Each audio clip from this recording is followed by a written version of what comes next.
Breaking news పెను సంక్షోభం దిశగా పాకిస్తాన్ వెళ్తోంది. ఆర్థిక వ్యవస్థ త్వరలోనే కుప్పకూలే ఛాన్స్ కనిపిస్తోంది. ప్రస్తుతం దుర్భర దారిద్ర్యంలో పాకిస్తాన్ కొట్టుమిట్టాడుతోంది. అంతర్జాతీయంగా భారీగా పెరిగిన అప్పులు చేసిన తగ్గని పేదరికం, పాక్ ఆర్థిక సంక్షోభంలో ఉందంటూ ప్రపంచ బ్యాంక్ నివేదిక వెల్లడించింది. 2026లో పాకిస్తాన్కు వినాశనమేనా అనే సందేహాలు ఇప్పుడు వెలువెత్తున్నాయి. ఎందుకంటే ఓవైపు తిరుగుబాట్లు, మరోవైపు రాజకీయ సంక్షోభం. ఇప్పటికే పాక్ ఆక్యుపైడ్ కాశ్మీర్లో తిరుగుబాటు మొదలైంది. వేలాదిగా జనం రోడ్ల మీదకి వస్తున్నారు.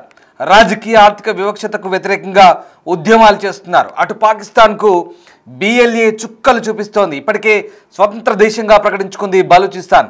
ఈ నేపథ్యంలో అటు ఖైబర్ పఖ్తూన్ఖ్వాలోనూ ఉవ్వెత్తున ఉద్యమాలు సాగుతున్నాయి. ఇటీవల ఆర్మీ జరిపిన బాంబు దాడుల్లో మృతి చెందిన 50 మందికి పైగా పౌరులతో ఒక్కసారిగా ఆ ప్రాంతంలో ఉద్రిక్త వాతావరణం చోటు చేసుకుంది. ఆర్మీకి వ్యతిరేకంగా జనాలు ఉద్యమిస్తున్నారు. పాక్ సైన్యమే టార్గెట్గా ఇటు తెహ్రీకి తాలిబాన్ దాడులు చేస్తుంది.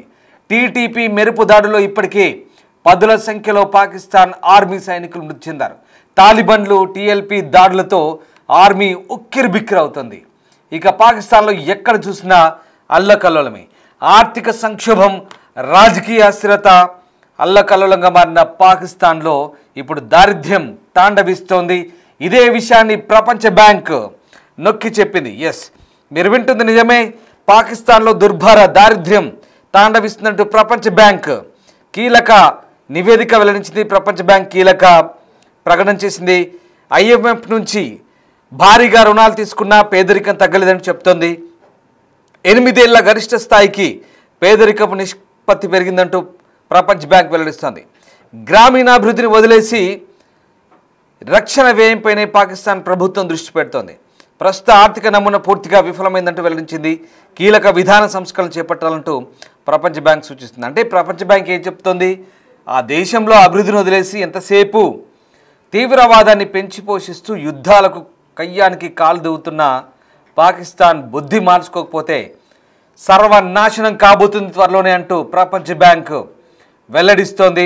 పాకిస్తాన్ ఆర్థిక వ్యవస్థ తీవ్ర సంక్షోభంలో కూరుకుపోయిందని, ఆ దేశం దుర్భర దారిద్ర్యంలో కొట్టుమిట్టాడుతుందంటూ ప్రపంచ బ్యాంక్ వెల్లడిస్తోంది. అంతర్జాతీయ ద్రవ్యనిధి, IMF వంటి సంస్థల నుంచి భారీగా రుణాలు తీసుకుంటున్నా దేశంలో పేదరికం తగ్గకపోగా మరింత తీవ్రమవుతుందంటూ తీవ్ర ఆందోళన వ్యక్తం చేస్తోంది. దేశంలో అమలవుతున్న ఆర్థిక వృద్ధి నమూనా పూర్తిగా విఫలమైందని, పేదల జీవితాలను మెరుగుపరచడంలో ఘోరంగా ఫెయిల్ అయ్యారంటూ స్పష్టం చేస్తుంది. ఈ మేరకు రిక్లైమింగ్ momentum towards prosperity, Pakistan poverty, equity and resilience assessment పేరుతో సెప్టెంబర్ 23న ఒక నివేదికను విడుదల చేసింది. అందులో కీలక అంశాలను వరల్డ్ బ్యాంక్ వెల్లడించింది. ఈ నివేదికలో ఏముందో ఒకసారి నేను మీకు చెప్పే ప్రయత్నం చేస్తాను. పాకిస్తాన్లో పేదరికం హెడ్ కౌంట్ నిష్పత్తి, HCR అంటారు, గత 8 సంవత్సరాల్లో ఎన్నడూ లేనంత పైకి ఎగిరిపోయింది. ఎన్నడూ లేనంత గరిష్ట స్థాయికి పేదరికం పెరిగిపోయింది. అంటే 25.5% చేరింది పేదరికం. కేవలం 2023 నుంచి చూస్తే ఇది 7-8% పెరిగినట్టుగా తెలుస్తోంది. దీన్ని బట్టి పరిస్థితి ఎంత తీవ్రంగా మారిందో అర్థం చేసుకోవచ్చు. ఒకప్పుడు పాకిస్తాన్ పేదరిక నిర్మూలనలో గణనీయమైన పురోగతి సాధించిందని చెప్పారు. కానీ 2001లో 64%గా ఉన్న పేదరికాన్ని 2018 నాటికి 21.5%కి తగ్గించగలిగింది. సరే, 2015 వరకు ఏటా 3% చొప్పున పేదరికం తగ్గినా ఆ తర్వాత దాని వేగం సంవత్సరానికి 1% కంటే తక్కువ పడిపోయింది. అంటే ప్రభుత్వాల విధానాలు, వలస సంక్షోభ కారణంగా ఈ వరుసగా ఈ సంక్షోభాలు ఇవన్నీ కూడా కష్టపడి సాధించిందంతా కూడా గంగలో కలిసిపోయింది. ఎందుకంటే యుద్ధకాంక్షతో భారత్ పైకి కయ్యానికి కాలు దూవుతూ మొత్తం డబ్బంతా రక్షణ రంగాన్ని పెడుతుంది.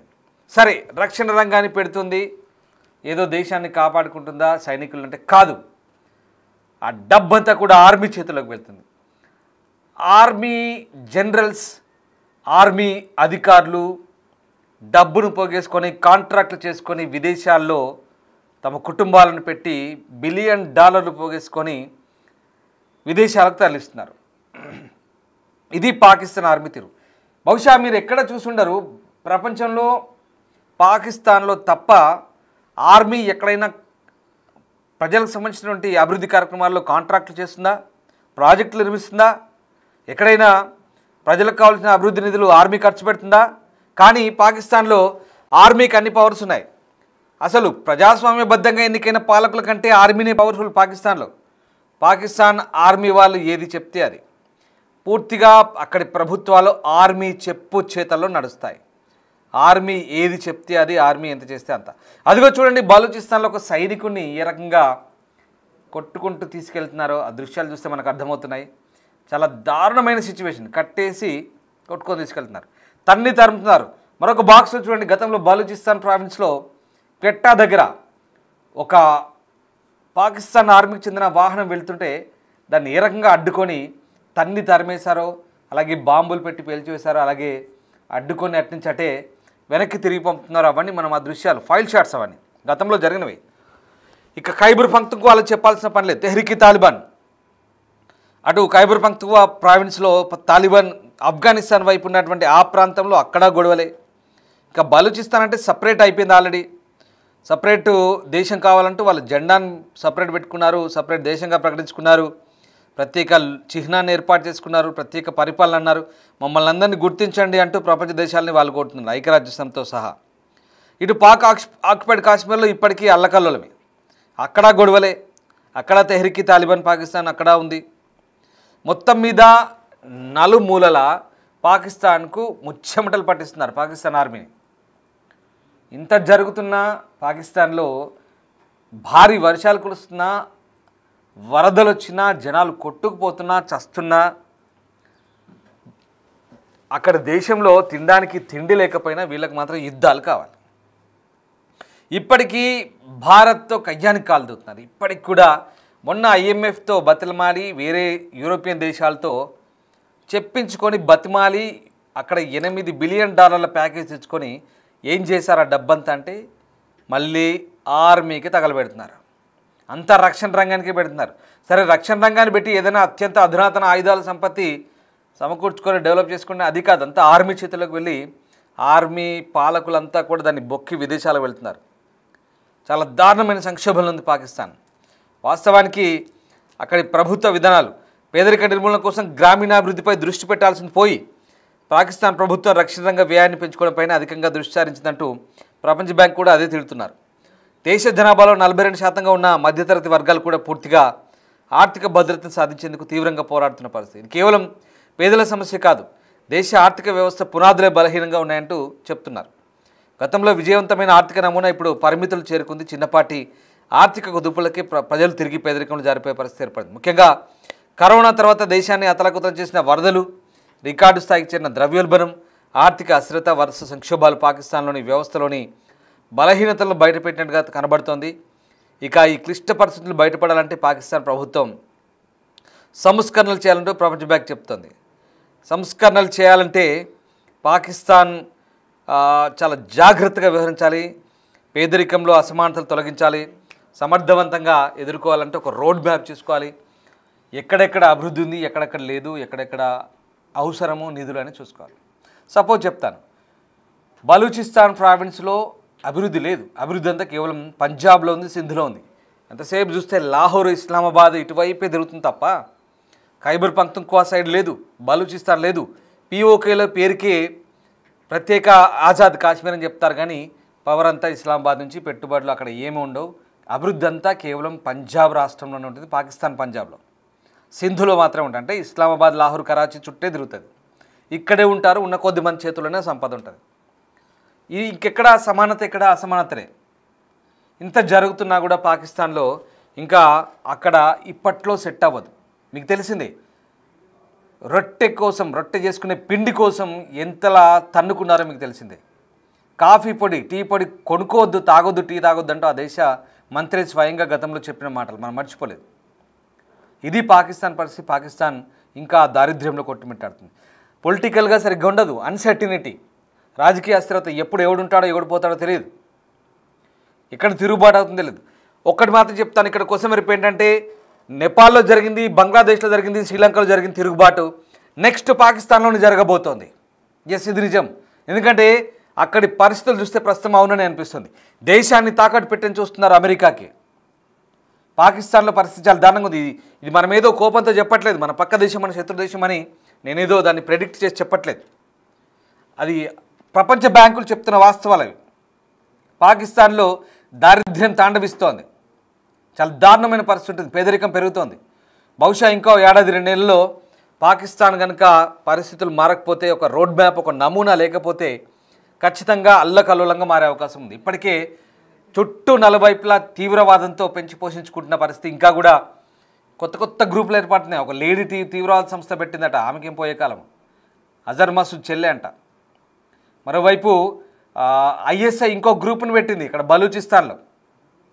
అక్కడో గ్రూప్ తయారు చేశారు. వాళ్ళట ఆఫ్ఘనిస్తాన్కు, భారత్కు, ఇంకెవరికో వ్యతిరేకంగా బంగ్లాదేశ్లో గ్రూపులను పెట్టి మన మీదకి వదులుతారంట. ఒకప్పటి భారతదేశం కాదు, ఊరుకోకండి, చూస్తూ ఊరుకోదు. ఇక్కడ ఇంటెలిజెన్సు, ఇక్కడ వీళ్ళంతా కూడా చీమ చిటుక్కుమన్నా. అందుకే మన ఆర్మీ చీఫ్ చెప్తున్నాడు, ఉంటారా పోతారా ప్రపంచ పటంలో తేల్చుకోవడానికి. అది పరిస్థితి. ఇంత జరుగుతున్నా, వరదలు వచ్చినా, అల్లకల్లోలం జరుగుతున్నా, కరోనా మహమ్మారితో అతలాకుతలమైన పాకిస్తాన్కు మాత్రం బుద్ధి రావట్లే అక్కడ పాలకులకు. మీకు విషయం తెలుసా, పాకిస్తాన్ ఆర్మీ చీఫ్ వసీం మునీర్ భార్య పిల్లలంతా కూడా అమెరికా పోయారు. ఆల్రెడీ అమెరికా పౌరసత్వం తీసుకున్నారు. మునీర్ కూడా పౌరసత్వం ఇచ్చినట్టుగా ఆల్రెడీ ప్రచారం జరుగుతోంది. అక్కడ సిటిజన్షిప్. ఇక్కడ ఏ పరిస్థితుల్లో ఇక్కడేమవుతుందో తెలియదు. మళ్ళీ యుద్ధం వస్తే కనుక, మొన్ననే యుద్ధం వస్తే వాడు బంకర్లో పోయి దాచుకున్నాడు. ఈసారి ఏకంగా చెక్కేస్తాడు. ఇక యుద్ధం మనం చేయం ఈసారి.